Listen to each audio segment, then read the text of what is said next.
Peace, love, light, and healing. Y'all climb on in the building. Y'all see we got some very interesting things we're gonna be discussing and talking about today. Y'all see I'm going over the truth behind food addiction. You know, a lot of people been wanting me to, tackle this subject lately. So that's why I've been talking about food a lot lately. But we finna dive deep.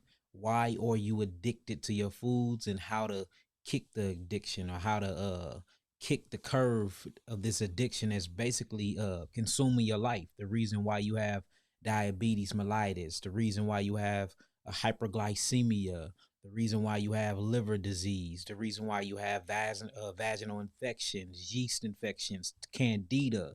I mean, truly, we're finna dive deep and show you how the food industries are connected directly to the pharmaceutical companies, and they are pushing this agenda to make you fat. They is pushing this agenda of obesity. They're pushing this agenda to get you on their sugars, to get you on their salts, to get you on their lipids or what we call fats. They got names for this stuff.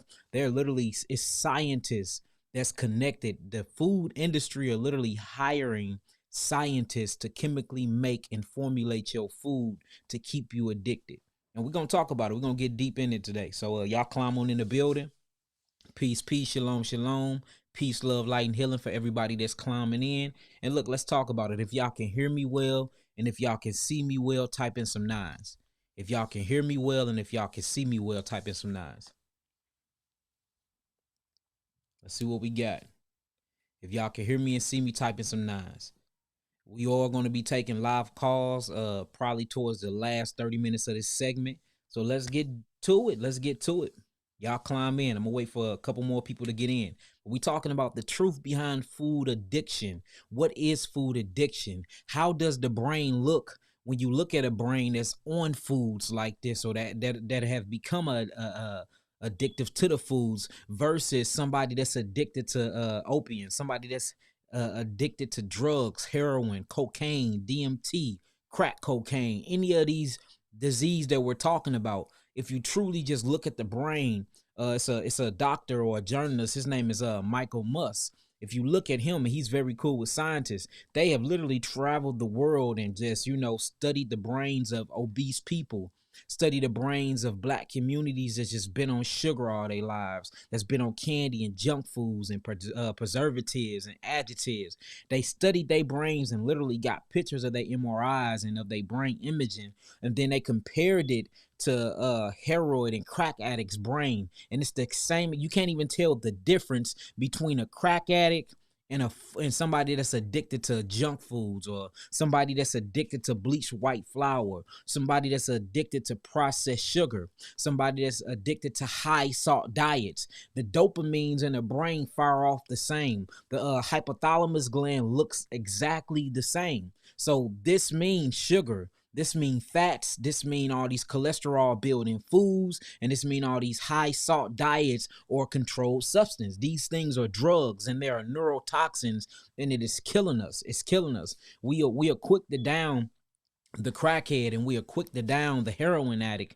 We're even quick to down ones that are smoking cigarettes, or those who are smoking marijuana and smoking these plants, or somebody that's taking shrooms. But we yet to judge ourselves on how we're eating, and we're eating drugs that are causing worse problems than the cigarettes, eating food that is causing worse problems than the crack cocaine, eating foods that is so-called food. I'm gonna call this so-called food because it's not food, because they're literally taking all of the phytonutrients and the biophotons out of it. In the moment that you take the nutrients out of the food begins to die. So the whole question is, how does it still look like it's living? Well, they're putting all types of preservatives and additives on it, and then they putting it on the shelves, and this stuff be on shelves for months, y'all. Months. And they're literally going in and changing the expiration date on this stuff. Well, guess what? It is a high preservative, salt. Guess what else? Sugar, bleach white flour. Why do you think they bleach it? Because they know that they have to have a long shelf life for they can make a bang for their buck. So they're literally giving you food that's not food at all. And the only thing you getting out of it is the sugar, is the salt, is the preservatives, is the fat, It's all of these things, the dextrose, the dextrose, the maltose. You're not even getting the simple sugars that you need from these foods. So these foods are literally harming your body, just like alcohol, just like cigarettes, just like crack cocaine, just like all this stuff. Where you think the word dope come from? The word dope come from the word dopamine. That's why when we see something, we call it dope. And we say we like it, we addicted to it. Man, she dope. Man, that music was dope. Let me listen to it again. That is nothing but a small word or a root word to the word dopamine. Dopamine is produced by the brain, just like epinephrine, norepinephrine. These are called melanin transmitters. These are different type of chemical factories that that fires off in your brain, fires off in your hypothalamus gland, that helps you control your emotions, all controlled by melatonin and serotonin.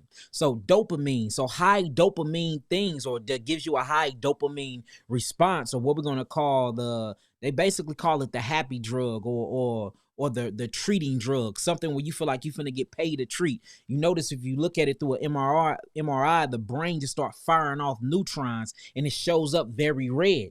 That's the dopamine high. But what you see if you start studying, the more you get on these foods, the dopamine effect don't start happening no more. It actually starts to sterilize all of the chemical factories in your brain and dehydrate your brain. So foods that are high in processed sugars, and foods that are high in salts, these iodized salts, or what we're going to call isolates, foods that are high in fats, these act on the body just like alcohol. These act and corrode the cells of the body just like acids. These act and corrode the cells of the body and dehydrate the cells of the body just like dope, just like crack cocaine, just like heroin, just like acid, LSD, just like DMT, all these different drugs. And what we have to understand is all of these things come from plants. What's happening is they're taking the phytonutrients out and then they adding things into it and giving you the plant.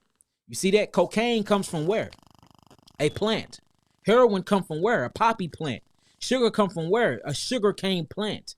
All these things come from plants. So if it comes from a plant, then why is it not good for us? That's because they're isolating the chemistry, because plants die. The moment that you pluck a plant from the ground, it starts to lose its life expectancy. It starts dying because it's no longer connected to its etheric root until and it goes through a process called iontrophosis, where it literally gets the minerals and get all the hydration from the soil of the earth. So the moment you disconnect it from its sources, it begins to die. So what they do is they dry it out. They dehydrate the hell out of it.